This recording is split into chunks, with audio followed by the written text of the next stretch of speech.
इमरान खान को सब चोर कहते हैं। चलो ठीक है, चोर है ना। क्या किया है कुशाखाना में? या इमरान खान से पहले जो लोग आए थे, प्राइम मिनिस्टर या प्रेसिडेंट, उन लोगों ने कुछ नहीं लिया कुशाखाना से? उन लोगों ने गाड़ियां नहीं ली क्या कुशाखाना से? जबकि कानूनन वो गाड़ियां ले ही नहीं सकते। तो सिर्फ इमरान खान चोर है? मेरी नजर में इमरान खान चोर नहीं है।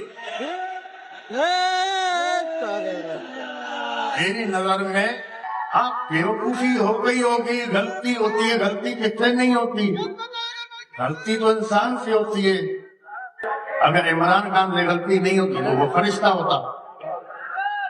तो मेरी नजर में इमरान खान चोर नहीं है।